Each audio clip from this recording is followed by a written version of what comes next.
함께 봉독할 하나님의 말씀은 요한계시록 제9장 12절에서 21절 말씀입니다.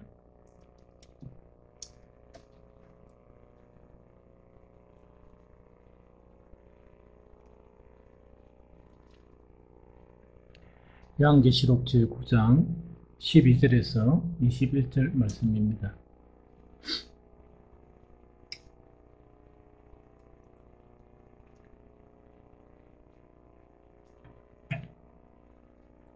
함께 읽도록 하겠습니다. 첫째 화가 지나갔으나 보라, 아직도 이후에 화 둘이 있으리로다. 여섯째 천사가 나팔을 불매 내가 들으니 하나님 앞 금제단 넷불에서 한 음성이 났어 나팔 가진 여섯째 천사에게 말하기를 큰 강 유브라데에 결박한 내 천사를 놓아주라 하매 내 천사가 놓였으니 그들은 그 연, 월, 일, 시에 이르러 사람 3분의 1을 죽이기로 준비된 자들이더라. 마병대의 수는 2만 만이니 내가 그들의 수를 들었노라.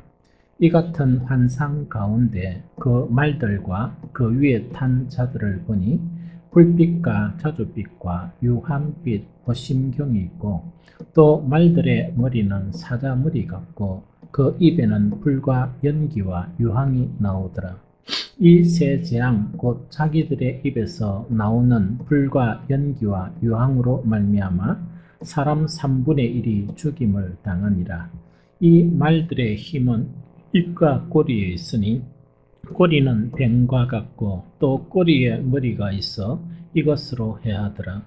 이 재앙에 죽지 않고 남은 사람들은 손으로 행한 일을 회개하지 아니하고 오히려 여러 귀신과 또는 보거나 듣거나 다니거나 하지 못하는 금, 은, 동과 목석의 우상에게 절하고 또 그 살인과 복술과 음행과 도둑질을 회개하지 아니하더라.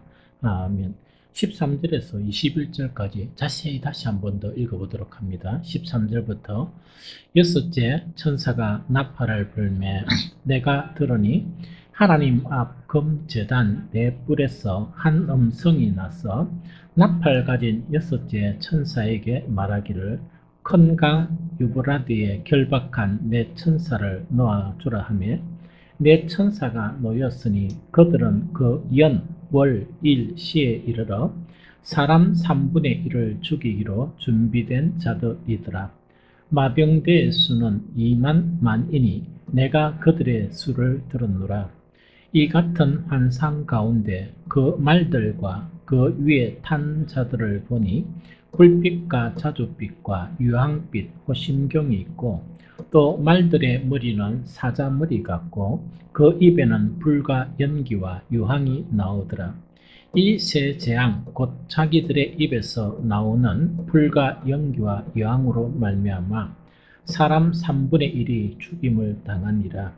이 말들의 힘은 입과 꼬리에 있으니 꼬리는 뱀 같고 또 꼬리에 머리가 있어 이것으로 해하더라. 이 재앙에 죽지 않고 남은 사람들은 손으로 행한 일을 회개하지 아니하고 오히려 여러 귀신과 보거나 듣거나 다니거나 하지 못하는 금, 은, 동과 목석의 우상에게 절하고 또 그 살인과 복술과 음행과 도둑질을 회개하지 아니하더라. 아멘. 오늘은 어떤 환상을 본 것에 대한 이야기를 하는가 하니까 이 여섯째 천사가 이 나팔을 부니까 이 나타난 그런 현상, 이 사도 요한이 본 환상에 대한 부분을 이렇게 오늘은 이야기를 하고 있습니다. 그러면 그 인재앙 말고 그 다음에 나팔 재앙만 다시 한 번 더 이 복습을 쭉 하면 이 첫째 나팔을 딱 보니까 뭐가 그 하늘에 쏟아져요? 피 섞인 우박과 불이 막 땅에 떨어진다고 그랬죠. 그래서 어떻게 되는 거니까 산림 수목의 3분의 1이 다 타버리는 그런 재앙을 이렇게 겪게 되는 거예요. 그 다음에 두 번째 나팔을 딱 보니까 뭐였다고요? 불 붙는 큰 산이라고 그랬다고요. 그 하늘에서 불 붙는 큰 산이 내려오는데 아마 이거는 유성으로 추정하면 될 것 같다 하는 생각이 듭니다. 그것이 어디에 떨어진다고요? 바다에 떨어지는. 이 바다에 떨어지다 보니까 바다의 3분의 1이 피가 돼버리고, 즉 이제 유성이 떨어지다 보니까 그 유성의 그런 분자들이나 그것들이 이제 바다를 오염시켜 버리는 거예요. 그렇게 바다가 피가 되고 바다의 생명체와 선박이 얼마나 죽는다고요? 3분의 1이 정말 죽고 파손되는 그런 재앙이 일어난다 하는 그 이야기고, 세 번째 나팔을 딱 보니까 이제는 뭡니까? 어디가 오염돼 버린다? 이 강과 이 샘, 그 자체가 오염이 되어버려가 물이 다 쓰게 되어서 또한 뭡니까? 사람들이 죽게 된다 하는 그 이야기였죠. 네 번째 나팔을 보니까 어떤 현상이 일어난다? 이 하늘에 이상징조가 일어나서 해와 달이 타격을 받아서 어두워지는, 즉 예수님이 십자가에 달릴 때 온 땅이 깜깜하게 되었듯이 그런 현상 자체가 일어난다 하는 그 이야기였죠. 그런데 다섯째 재앙은 어떤 재앙입니까? 뭐가 열렸어? 뭐가 열렸다고요? 예, 열리다 보니까 뭐가 올라온다? 황충이 올라온다 그랬죠. 황충은 뭐라고요? 메뚜기. 메뚜기가 올라오는데 이 메뚜기는 뭡니까? 보통 메뚜기가 아니고 어떤 메뚜기라고요? 이 메뚜기는 이 정갈 같은 그런 이 독을 쏘는 것이 있어가 사람들을 쏘는데, 이 메뚜기들은 보통 어떻게 그 등장하면 그 성경에 있는 그런 모든 환란 자체가 수목이나 곡식을 완전히 진멸시키잖아요. 그런데 그걸 안 하는 거예요. 그걸 안 하고 또 사람을 죽이지도 않고 사람을 몇 달 동안, 5달 동안 뭡니까? 정갈에 쏘이면 그 만수해봐서 잘 모르겠지만 엄청 고통스러운데 고통을 5달 동안 고통을 누리는 그런 재앙을 받게 된다 하는 것 자체가 나팔 재앙, 이때까지 첫 번째, 두 번째, 세 번째, 네 번째, 다섯 번째 재앙이 바로 그것이 말세가 되면 이렇게 나타난다 하는 그 이야기입니다. 항상 그 요한계시록의 계시록을 보면서 관점을 몇 가지 이야기했죠. 이것은 무엇이다? 핵심적인 내용 자체는 뭡니까? 반드시 하나님이 심판을 하신다. 즉 하나님을 믿지 않는 자들에게 이런 재앙으로 심판을 하신다. 그런데 하나님을 믿고 신실한 자들은 반드시 뭐 하신다? 하나님이 구원하신다 하는 그 내용이죠. 이걸 갖다가 절대로 잊어버리면 안 돼요. 두 번째, 무엇을 갖다가 기억해야 되는 거니까 요한이 본 것은 뭐라고요? 환상이었다. 환상이었다는 그 이야기거든요. 환상 가운데 본 것이기 때문에 이거는 뭐 컵이다, 이거는 뭐 연필이다, 이렇게 해석을 해버리면 큰일이 난다 하는 거예요. 그래서 항상 환상 자체는 뭐가 따를 수 있습니까? 해석이 따를 수 있다. 그러나 그 해석에 너무 많이 매이는 것은 그것도 참 바람직하지 못한 것이다 하는 그 부분이죠. 그럼 오늘 읽었던 그 13절부터 21절까지는 뭐냐니까 여섯째 천사가 나팔을 부니까 일어나는 그런 현상이에요. 그래서 그 13절부터 한 구절 한 구절 보면서 설명을 하는데, 제일 첫 번째로 어떤 설명을 하는가? 요한이 본 환상에 대해서 기록한 성경을 중심으로 이렇게 쭉 설명을 해드립니다. 그 다음에 두 번째, 왜 들어가니까 환상은 항상 무엇이 따를 수 있다? 해석이 따를 수 있다는 이야기죠. 그 해석 중에 너무 해석이 많다 보니까 해석 중에 좀 우리가 타당하게 접근할 수 있는 해석은 이것이다 하는 그런 부분을 이렇게 몇 가지만 요약해서 하면서 우리는 여섯 번째 재앙이 있죠. 이 재앙에 대해서 이제 공부를 했으면 좋겠다 생각이 듭니다. 그럼 성경에는 어떻게 기록되어 있는가 하니까 우리가 읽었지만 한 번 더 읽어봅니다. 계시록 9장 13절 14절을 먼저 읽어봅니다. 시작. 여섯째 천사가 나팔을 불매 내가 들으니 하나님 앞 금제단 네 뿔에서 한 음성이 나서 나팔 가진 여섯째 천사에게 말하기를 큰 강 유브라데에 결박한 네 천사를 놓아주라 하매 이야기다. 그죠? 그럼 이제 이거는 뭐냐니까 이 여섯 번째 재앙은 어떤 거냐니까 이런 부분이에요. 여섯 천사가 나팔을 딱 부니까 어디에서 뭐가 나타났다? 음성이 딱 들리는 거예요. 이 요한이 이제 그걸 들은 거예요. 들었는데 이 음성이 어디에서 나오나 보니까 어디에서 나왔다고요? 우리가 항상 뭘 봤습니까? 요한 자체는 환상을 보면서 천상과 또한 지상을 왔다 갔다 하면서 이 환상을 보죠. 천상에 뭐가 있었습니까? 제단이 있었죠. 맞죠? 천상에 하나님의 보좌가 있고, 그 다음에 24장로가 있고, 그 다음에 또 뭡니까? 어떤 생물, 내 생물이 있고 하는 걸 우리가 많이 봤다, 그죠? 그리고 그 제단이 있는데, 그 제단에, 제단 내 뿔에서 뭐가 들려온다 보니까, 거기서 어떤 음성이 들리는 것을 들었다는 그 이야기입니다. 그러면서 그 내용 자체가 뭔가니까, 나팔 가진 여섯째 천사에게 뭐를 갖다가 명령하는가? 유브라데, 큰 강 유브라데 있죠? 유브라데, 지금 이것 자체가 있는 거니까, 팔레스틴 아마 동쪽으로 가게 되면 그 바벨론 있죠? 그 주변에 있는데 그 강을 이야기합니다. 유브라데에 결박한 몇 천사? 네 천사. 이 앞에 우리가 천사 4명이 있었는데 어떻게 했습니까? 동서남북에 딱 이렇게 뭔가를 하려고 하는 그런 천사가 있었죠. 그래서 뭐 동일한지 동일하지 않는지는 뭐 그거는 뭐 이야기할 필요가 없고, 그 유브라데에 결박한 4천사를 놓아주라 하는데, 이 결박한 4천사를 놓아준다는 것은 뭡니까? 하나님께서 딱 금지령을 내려가지고 꼼짝 못하게 이렇게 놔둬놨다는 이야기죠. 그런데 이제 때가 딱 되니까 이제 그 4천사를 풀으라 이야기입니다. 무슨 말이겠죠? 이 4천사를 풀으라 하는 그거를 이야기하거든요. 그래서 이 4천사 자체가 결박되어 있는 4천사가 이제 풀어지는데, 결박되어 있는 4천사가 이제 풀어서 뭐냐? 재앙이 나타나는 거예요. 재앙이 나타나는데 어떻게 나타나는가? 우리가 15절에 딱 보니까 15절을 다시 읽어봅니다. 시작. 네 천사가 놓였으니 그들은 그 연, 월, 일시에 이르러 사람 3분의 1을 죽이기로 준비된 자들이더라. 너무 끔찍하죠. 그러면 유브라데에 딱 결박했다는 것은 뭐냐? 아무 일을 못하게 하나님께서 딱 금지를 시켜놓은 거예요. 딱 금지를 시켜놨는데, 그 하나님께서 이제 그들을 풀으라 하는 것은 뭡니까?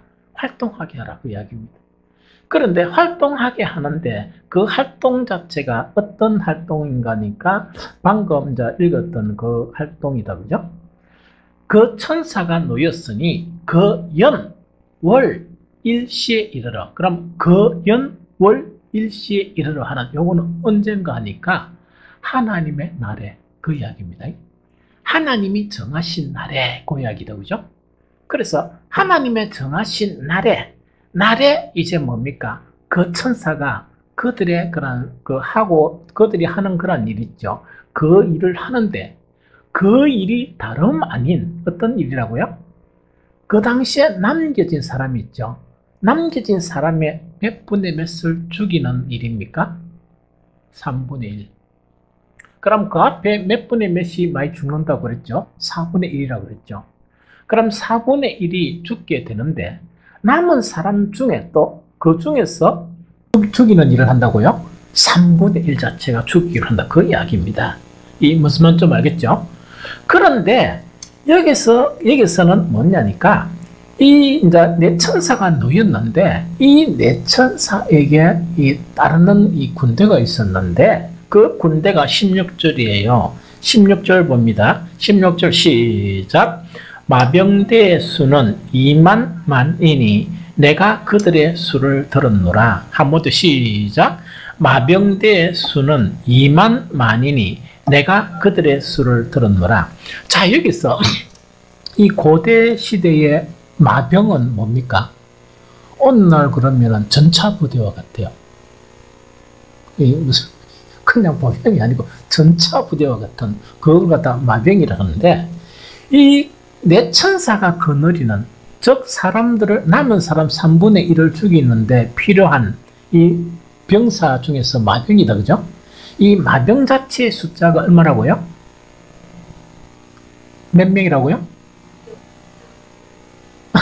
그럼 2만 만이라는 거는 2만의 만, 그러니까 2만 곱하기 뭡니까? 만을 곱하면 됩니다. 만을 곱하면 그 마병이 얼마라고요? 2억 명이다. 2억 명이다. 그래서 2억이나 되는 마병 부대가 뭡니까? 사람의 3분의 1을 해하는 이런 끔찍한 일이 일어난다는 그거 지금 이야기예요. 이 무슨 말인지 좀 알겠죠? 그러면 요거는 여기까지 이제 딱 하고 여기까지 하고 그 다음에 그 마병대 있죠. 마병대의 형상을 이해하는 방거예요. 그러면 마병대에 누가 타고 있죠? 그리고 말이 있죠? 사람 죽이는 거는 누가 죽이겠습니까? 마병대에 탄 병사가 죽이는 것 같죠? 그런데 자세히 읽어보면 말이 그 역할을 해요. 말이 그 역할을 하는 거예요. 이 무슨 말겠죠? 그러면 딱 보면 그게 어디 있는가니까 이건 19절 17절에서 19절을 같이 한번 읽어봅니다. 17절에서 19절 자 시작. 이 같은 환상 가운데 그 말들과 그 위에 탄 자들을 보니 불빛과 자줏빛과 유황빛 호심경이 있고 또 말들의 머리는 사자머리 같고 그 입에는 불과 연기와 유황이 나오더라. 이 세 재앙 곧 그들의 입에서 나오는 불과 연기와 유황으로 말미암아 사람 3분의 1이 죽임을 당하니라. 19절도 같이 읽어보면 시작.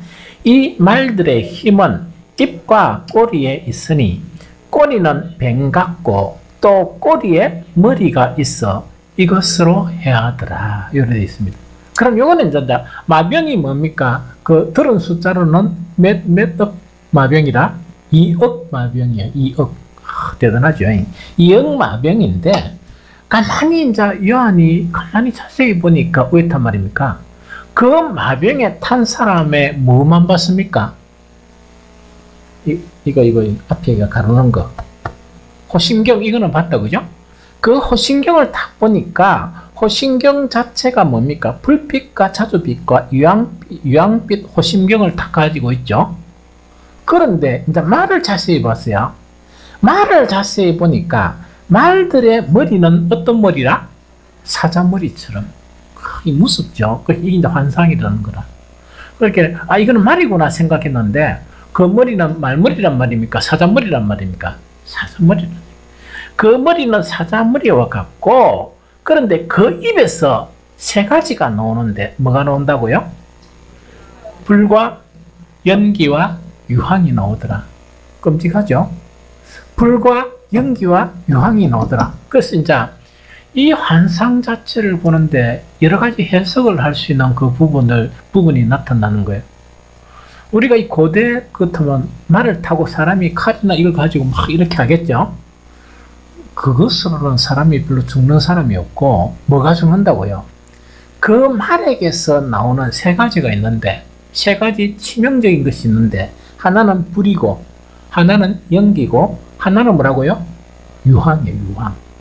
유황 이것이 나오고, 그래서 18절에 보니까 이 세 재앙, 곧 자기들의 입에서 나오는 불과 연기와 유황으로 말미암아 사람 3분의 1이 죽임을 당하리라. 그러면 자 봅니다.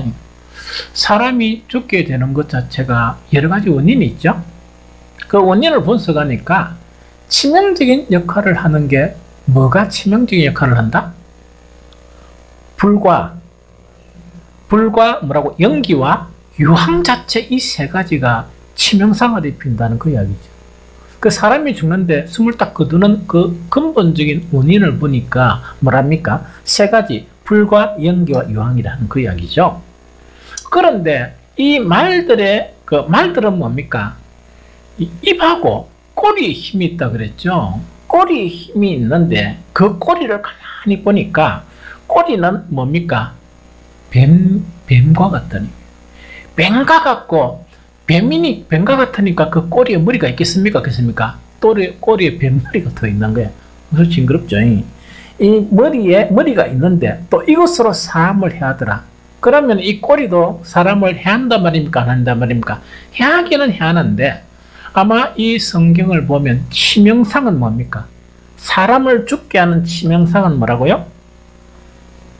세 가지다, 그죠? 하나는 뭡니까? 불이고, 하나는 연기와 하나는 유황이었더라. 이제 조금 이해가 됩니까?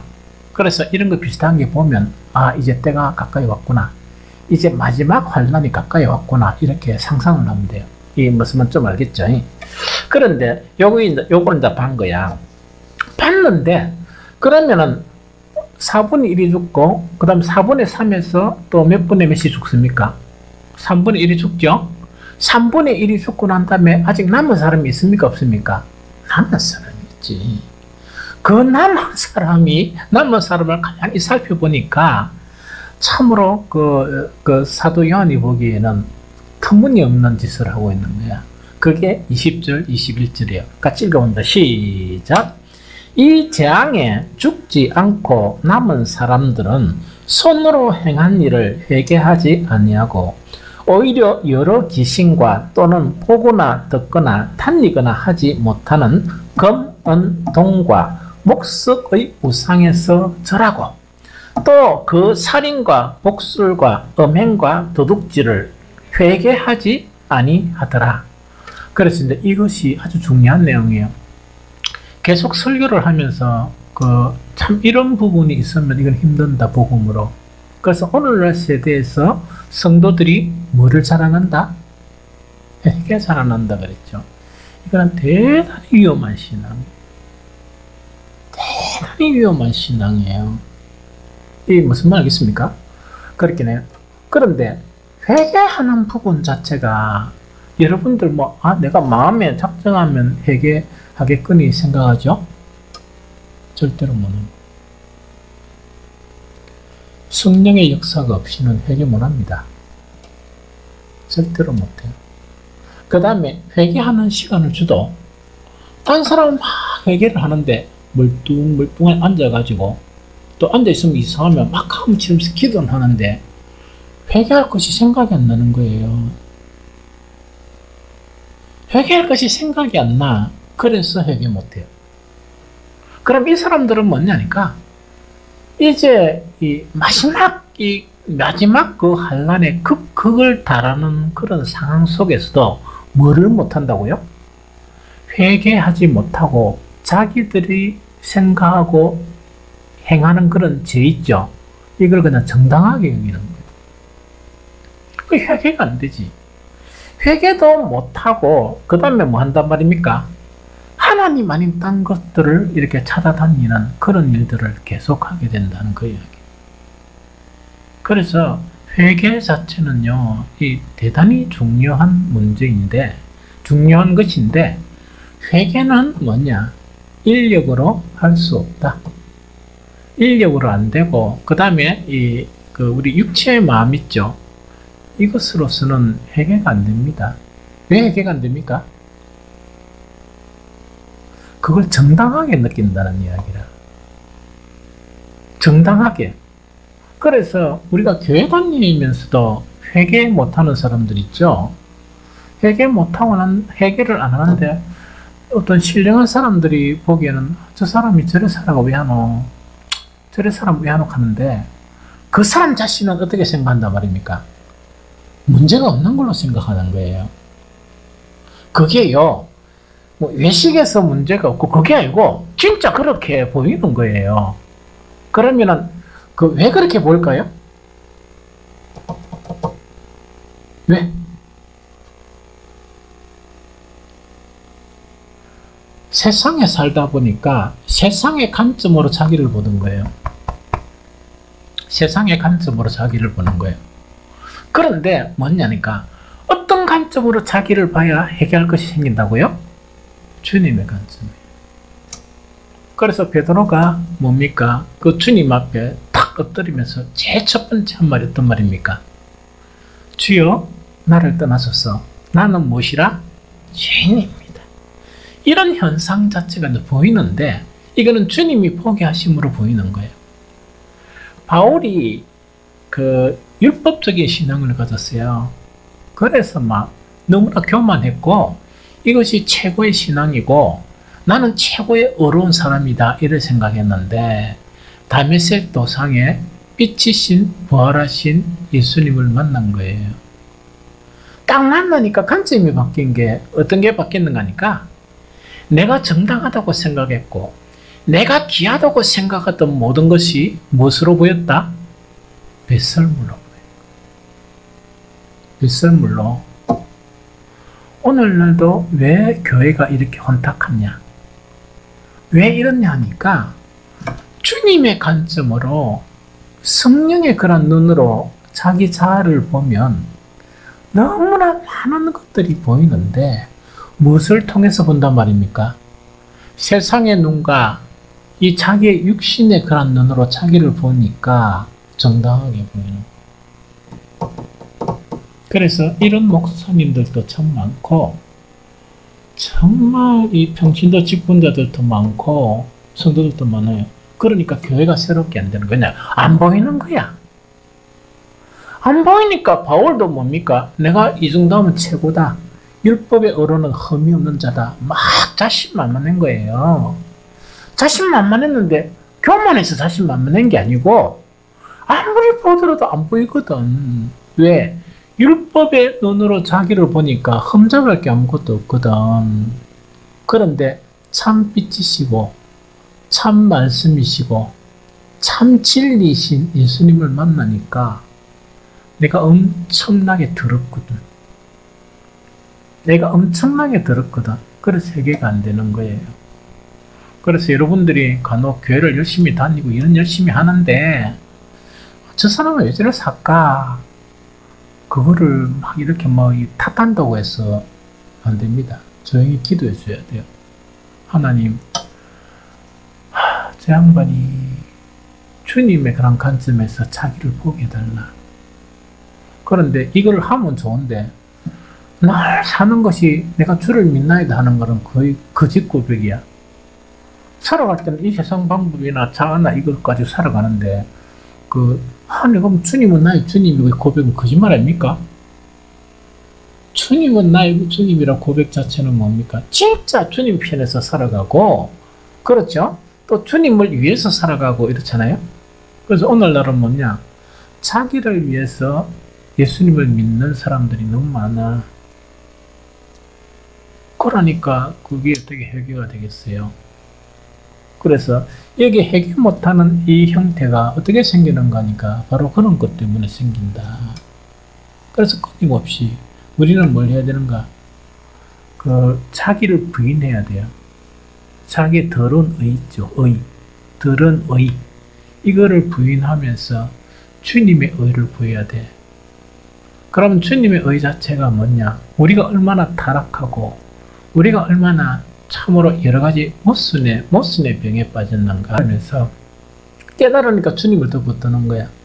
그러면서 점차 새롭게 되면서 지식도 새롭게 되고 생각도 새롭게 되고 삶도 이렇게 새롭게 되어서 가는 거예요. 그게 믿음이에요. 그래서 이거는요, 목사가 설교한다고 해가지고 깨달아지는 거 아니에요? 하나님의 100% 은혜 때문에 깨달아지는 거예요. 그래서 순수하게 하나님을 붙들면 회개가 생겨요. 그러면 회개가 생긴다는 것은 어떤 겁니까? 아무리 주를 위해서 일해도 자랑이 됩니까? 안 됩니까? 안 되죠. 왜? 내 모양을 내가 아니까. 얼마나 내가 그렇게 살아갔는데 주님의 100% 은혜로 내가 구원을 받은 내가 이 정도 이렇게 교회에 충성했다 그래가 뭐 그게 자랑할 게 아무것도 없는 거예요. 왜냐면 자랑할 게 안 보이는 거라. 좀 이해가 되죠? 그러면서 뭐냐? 내가 이때까지 이렇게 살은 것도 보니까 바울이 고백했듯이 주님의 은혜 때문에 이렇게 살 수 있구나 하는 그런 생각을 하면서 계속 주님을 따라가는 거예요. 이해가 되겠죠?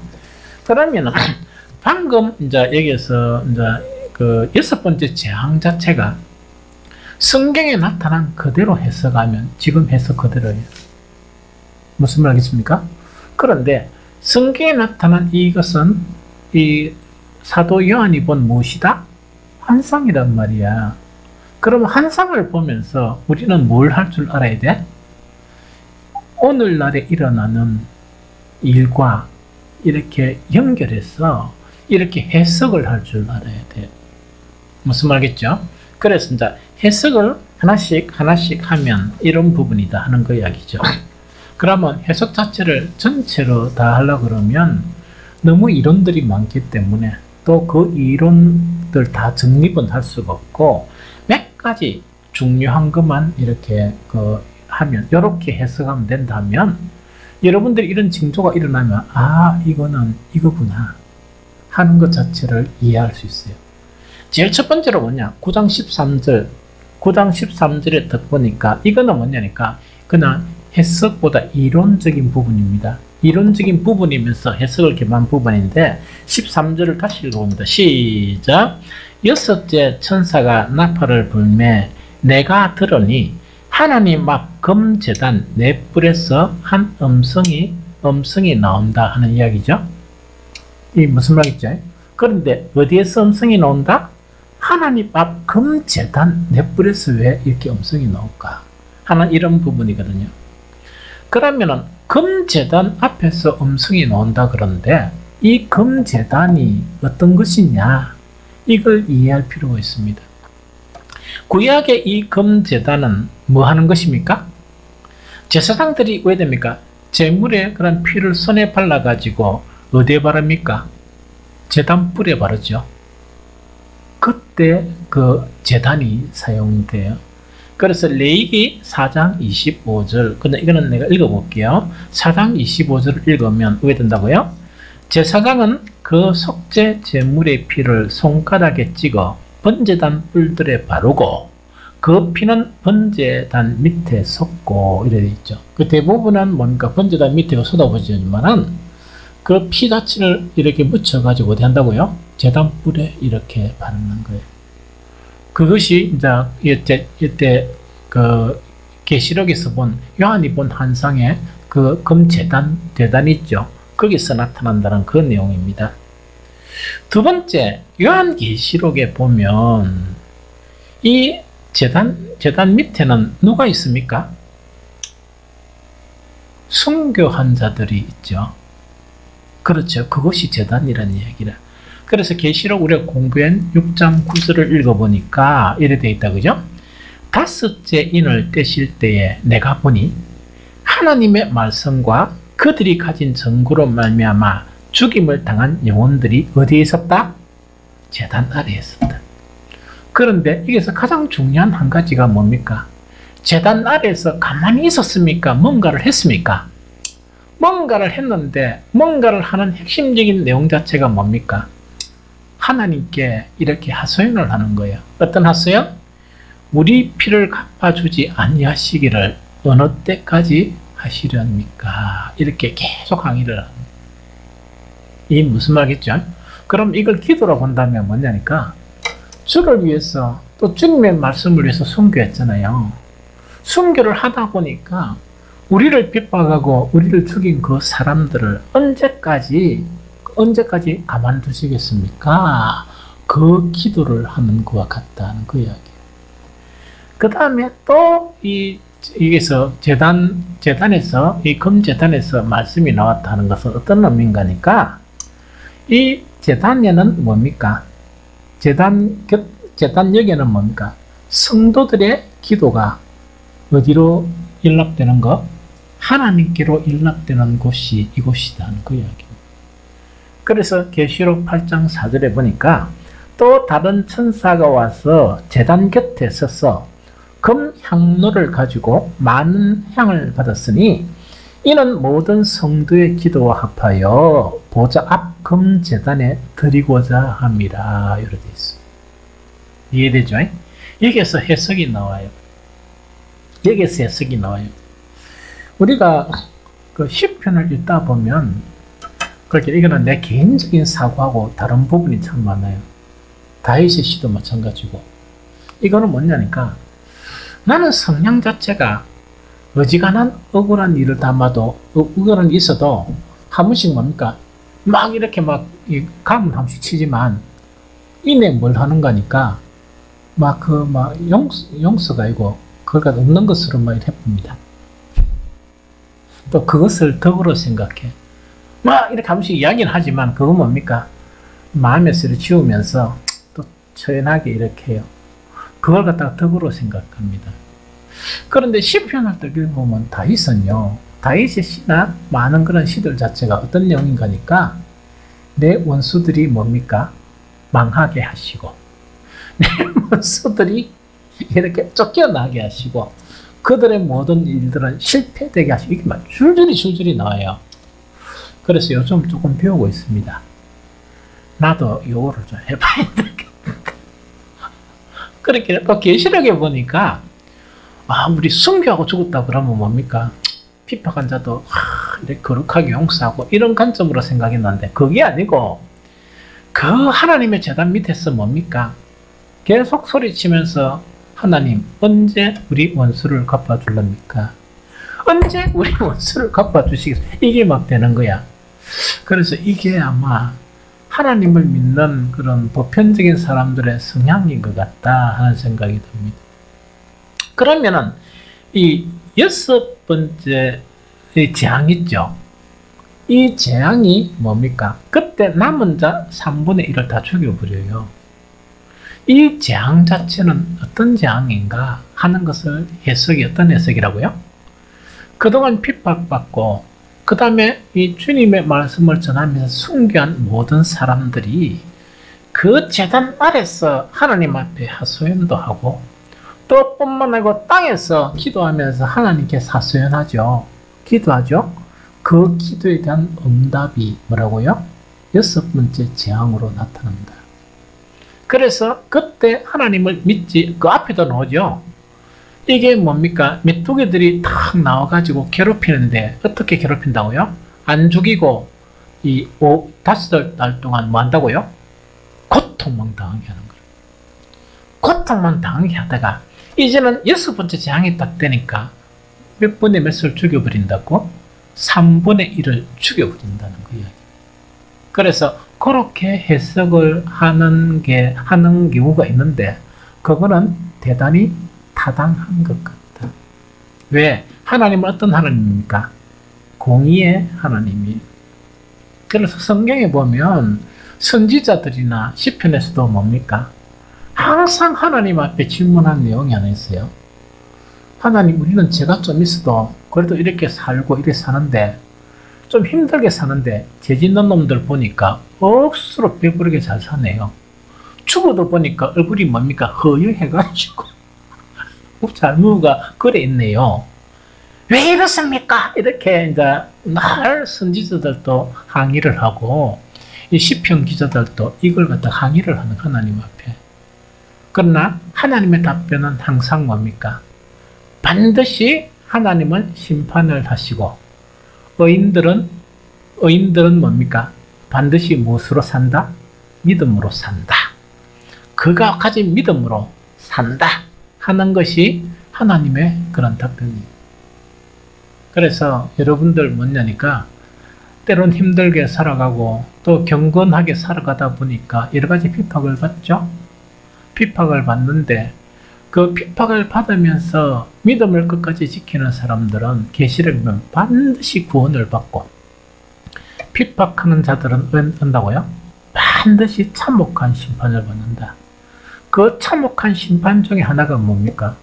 이 정갈에 물렸는데 안 죽고, 죽을라 해도 그 고통 때문에 막 죽고 싶어도 죽지를 못하는 거예요. 너무 아픈데도.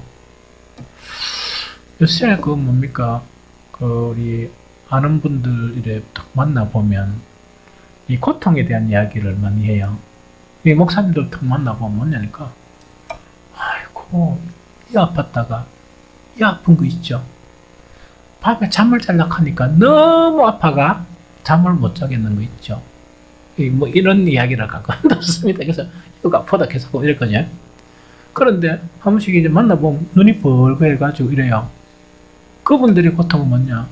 새벽 기도 일어나야 되는데 밤에 뭐 한단 말입니까? 잠을 못 자는 거예요.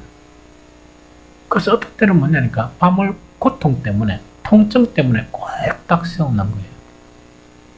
그래서 새벽기도 드리고 이 뭐야 입이 까칠한 분들은 뭘 드시지 못하고 이렇게 했죠. 그래서 떡 만나면 얼굴에 이제 휑하게 표가 나요. 표가 나거든요. 그것이 이제 고통을 이야기하는데, 그건 아무것도 아니고, 말세에 당하는 그런 고통 자체는 뭡니까? 이 고통이 그냥 이런 고통이 아니고, 정갈에 쏘이는 거 있죠. 정갈에 쏘이는 그 고통을 당하면서 몇 개월 동안, 죽고 싶어도 죽을 수 있다 없다? 못 죽는 고통 자체를 5달 동안 당하는 거예요. 그러면서 뭔가니까 방금 이 뭡니까 이 말탄 마병, 이 마병들에 의해서 이제는 드디어 3분의 1이 죽임을 당한다는 거예요. 그래서 이것 자체가 뭔가니까 이거는 성도들의 그런 억울한 호소에 대해서 하나님은 반드시 마지막에 그 심판을 하신다. 이 무슨 말인지 좀 알겠죠? 그거 지금 이야기하는 거다는 이야기고. 그 다음에 이제 두 번째 이제 뭐냐니까, 아까 마병대의 수가 나왔죠. 마병대의 수는 2만만이다 이래 돼 있죠. 그럼 이거는 이제 뭐냐니까, 이거는 이렇게 우리가 해석을 합니다. 이 당시에서 아까 가장 이 중무장한 군대가 어떤 군대라고? 마병을 이야기해요. 무슨 말이겠죠? 그래서 이걸 갖다 전차라고도 불러요. 전차라고, 요새 전차하고 비교하면 비교가 안 되죠. 그러나 가장 우수한 그런 그거예요. 그래서 마병대의 수는 2만만이다 하는 것은 뭘 이야기하는 거니까, 이때 요한이 본 그 마병대란 것은 그 자기의 사는 세대에서 가장 어떤 군대라고? 중무장한 군대죠. 그래서 가장 중무장한 군대로 이렇게 군대를 파악이 됐다는 그 이야기입니다. 그러면 오늘 해석 자체가 마병이 2만의 만이라도 눈 깜짝합니까? 안 합니까? 그게 무섭습니까? 아무것도 안 무섭잖아요. 그래서 오늘로 해석하면 그렇게 해석하면 안 되고 중무장한 군대라 이렇게 생각해야 된다 하는 그 이야기입니다. 그 다음에 또 하나가 뭐냐, 2만만이라 하는 이야기 있죠. 그래서 수치로 보면 2만만이니까 2만 곱하기 만이니까 2억 명이에요. 그런데 이거는 그렇게 해석할 수가 없고, 이거는 전쟁에 동원된 그 숫자가 셀 수 없는 숫자라고 보면 된다. 그럼 이거는 뭐냐니까, 말세가 되면 뭐가 일어난다? 큰 전쟁이 일어난다는 그 이야기입니다. 큰 전쟁이 일어난다. 그래서 마지막 때에 뭔가니까 인류는 상상도 못할 큰 전쟁에 휘말리게 된다. 이 해석이 타당한 해석이에요. 마지막 때 인류는 상상도 못할 큰 전쟁에 휘말리게 된다 하는 그 부분입니다. 그래서 요즘 세대에 보면요, 이런 전쟁이 일어날 가능성이 너무 많아요.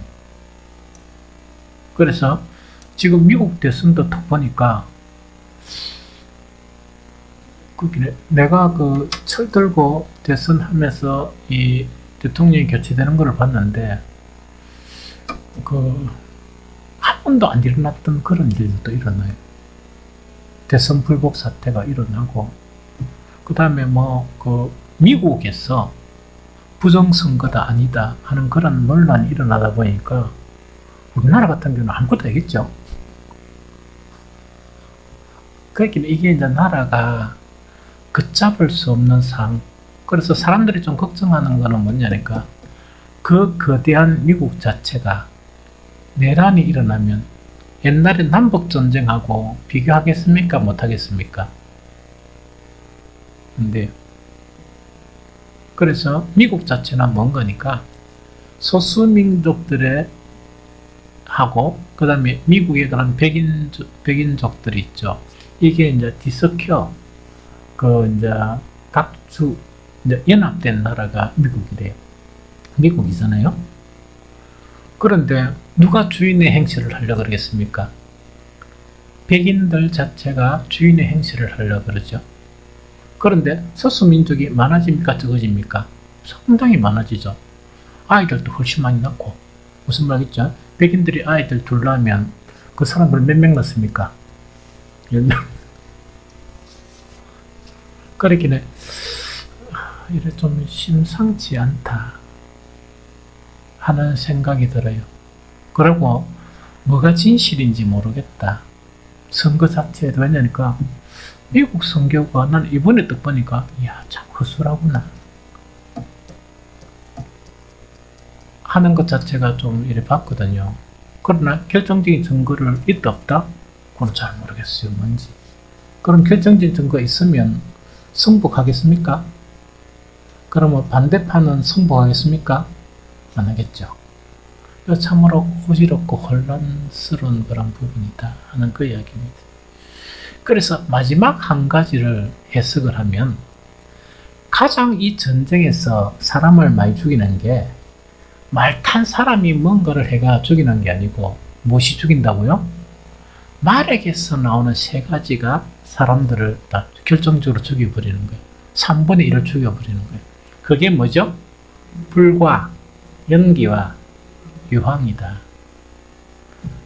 요한 이걸 본 거예요. 우리가 보통 보면 말에 탄 사람이 막 이렇게 죽여야 될 거 아닙니까? 그게 아니고 가만히 보니까 그래가 사람이 죽는 게 아니고 어떻게 죽는다? 거기서 나오는 불과 연기와 유황이 그때 생존한 사람 3분의 1이 죽어버리더라 하는 그 이야기거든요. 그러면 불과 연기와 유황은 오늘날 보면 무엇을 알 수 있습니까? 파괴와 살상이 엄청나고 고도로 발달된 전쟁의 재앙이죠. 그 전쟁의 재앙에서 뭐가 나옵니까? 불과 연기와 유황이 나와요. 그래서 이것을 갖다가 보면서 어떻게로 해석할 수 있는 거니까 지금은 요한의 세대에서는 상상도 못할 전쟁이 일어날 수 있습니다. 그게 뭐냐? 핵전쟁이나 화생방 전쟁이 있죠. 총 쏘고 이런 건 아무것도 없고 그것만 하더라도 그것을 그런 전쟁 자체가 일어나는 것이 아니냐 하는 그것으로 해석하는 분들이 있는데 아주 타당한 해석이다. 그래서 요한계시록은 전쟁이 두 가지가 나와요. 지금 나오고 또 다음 일에 보면 또 이제 최후의 전쟁이 나옵니다. 그래서 아마 그 말세가 되면 여러 가지 현상이 일어나겠죠. 일어나는데 아마 이 지구에서 많은 사람이 죽게 되는 그런 일들은 사람이 스스로 만든 재앙, 그 있죠. 가공할 만한 그런 무기들이 있죠. 그런 것에 의해서 많은 사람들이 죽을 수도 있다 하는 그 이야기입니다. 왜냐니까 그거는 뭐 하기 위해서 만들었습니까? 자연을 보호하기 위해서 무기 만들었어요? 사람 죽이려고 만들었거든. 그래서 이런 일들이 앞으로 일어날 수 있다 하는 것 자체가 그 오늘 읽은 이 뭡니까 6번째 재앙 있죠. 이 재앙의 그 뭡니까 현대적인 해석이 될 수 있다 하는 그 이야기입니다. 그래서 그러고 또 하나 주의할 점은 뭐냐? 방금 현대적인 해석은 이거 뭐냐? 가장 타당한 이런 일이 있을 수 있다 하는 해석이에요. 해석이지 그 원 말씀 자체를 이렇게 안 보고 해석에 매이면 오류를 범하기 쉽습니다. 이해가 되죠? 그래서 이와 유사한 일이 일어나면 이제는 이제 곧 끝이 오겠구나. 그래 끝이란 건 뭡니까? 우리가 뭐 된답고? 완전히 우리가 자유롭고 이제는 해방될 수 있겠구나. 주님을 만나구나 하는 그런 기쁨으로 우리는 그 세대를 바라보면 돼요. 우리는 뜰 필요가 아무것도 없어. 무슨 말인지 알겠죠? 그래서 그것이 오늘 나눈 그런 계시록의 말씀이다 하는 그 부분이죠.